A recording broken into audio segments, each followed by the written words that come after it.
Last Tuesday, I had the pleasure of listening to Gary Phillips, a beat writer for the New York Daily News, come in and talk to my class. Gary's beat is covering the New York Yankees, and as a Yankees fan, I was naturally, inclined to see that at my class, so that was a plus. Gary was very interesting. He talked about how his opportunities came after college and how he worked many different jobs, and then finally, this came, and all the stuff that goes into being a beat writer. Here is what Gary had to say for himself. I knew I liked sports. I knew I loved baseball. Was shorter then than I am now, so I knew I wasn't going to play for the Yankees and be their next shortstop. Writing always came pretty naturally to me, so that was kind of where I started, and as far as career pursuits and what I wanted to major in. Got to Seton Hall the very first day. I started writing for the Setonian, their school newspaper, first as a staff writer for the sports section, then I became the digital editor there, then I became sports editor, and then the editor-in-chief my senior year. In between, I had a few different internships at CNBC, NJ.com, the Bergen Record in Jersey, and also freelance, did contractor gigs for USA Today, for local papers in South Orange, New Jersey, a couple of different websites and blogs. After college, I got into sporting news, where I was actually writing stories for $37.50 an article, and they weren't expensing anything for me. So when I was going to Yankee Stadium and getting credentials, the parking there was $40. So I was actually losing money every time I went and tried to write a story, which I always laugh about now, but back then was very frustrating and very tough to get by on. But I kind of hoped that it would lead to some networking and allow me to make different connections, and it did. From there, my first full-time job in coming out of college didn't come until 2 years later, but it was at Yankees Magazine, which is their in-house production. After that, the pandemic came, so did layoffs throughout Major League Baseball. I was part of that. I was wrapped up in that. But that led to freelancing at the New York Times. That then led to a job at New Jersey Monthly Magazine, where I was covering stuff other than baseball, other than sports, which was really beneficial to me. And last March I started, in the middle of spring training, I got hired as the Yankees beat writer at the Daily News, and just wrapped up my first year on the beat, and a year of travel across the country and covering 120, 130 something games. And I just thought it was going to be more. I thought there would be playoffs this year. But that is the abbreviated version, I guess, of my career path. So there's an interesting anecdote. So Pam Rodriguez, who was with our class, more details about covering the Yankees. So they had a swoon at the end of the year, but there's still the clubhouse filled with multimillionaires. Tell us about the highlights of the season for you. The highlights for the season. For me, it kind of starts, just beyond baseball. I got to go see parts of the country that I had never been to before. I went to California for the first time. I went to Seattle and did killer whale tours with the other beat writers. I went hiking in Denver, before every game that we were there. So that was really cool and different for me. Something I had not been used to. Also, the grind that comes with the travel was something that I had to kind of deal with and manage, figure out how to get around while also working at a high level. You and I know what the grind is, but give them an example of a grind. How many straight days you worked?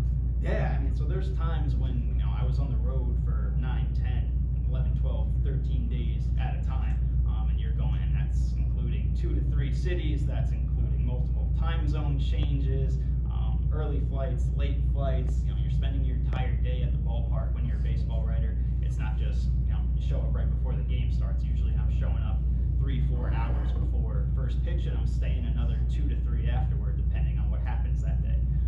So that's the grind. You're also doing the same thing at home, a little less travel, still commuting though. And with baseball, it's 162 games. So I didn't have a backup beat writer or a number 2 per se. So I probably worked between 130, 140 games this past season, not including spring training, which I didn't start until the very end. So this coming season will be my first full spring training, so that's an additional 6 weeks on my year. So that's a lot. I'm usually writing anywhere from 2 to 3 stories per day during the season. So also be tough sometimes, just figuring out what I want to write about, what I have to fill space with, because I'm working for a physical newspaper, so I've got to have something in print. It could be a challenge, but it's also a lot of fun, and it's getting to cover baseball for a living. So you cover. For me, I think it starts with reading other writers, whether it's sports or novels or anything. If you want to be a writer, if you want to be a journalist, I think you should have a favorite couple writers or a favorite couple reporters, people that specialize particularly in feature writing or book writing. See how they write. For me, that was always kind of how my writing improved. You have to also be open to editing and constructive criticism from editors, from professors, from people who are grading you, your peers. And then I always just try to zig, when everybody else is zagging. So, finding something that is different. There's going to be days, especially when you're on a beat, where we're all writing about the same thing. I can't tell you how many days this past season we were all writing about the same injury update to Aaron Judge. Okay, well, how can I at least start the first few sentences off differently than everybody else who is doing this? And some days it's a challenge. Some days you can't. Some days you're burned out and it's hard and you don't want to. But you should always be thinking along those lines. And then, really, for me, the biggest key to good writing is good reporting. The more material you have to work with, the better your story is going to be. Whether you're bad writer, good writer, great writer, average writer, if you have a lot of material to work with, and by that I mean a lot of details, it's going to show. It's going to come through. So you're getting ready for the winter games. So if for non-baseball, the winter meetings. Winter meetings. Yes.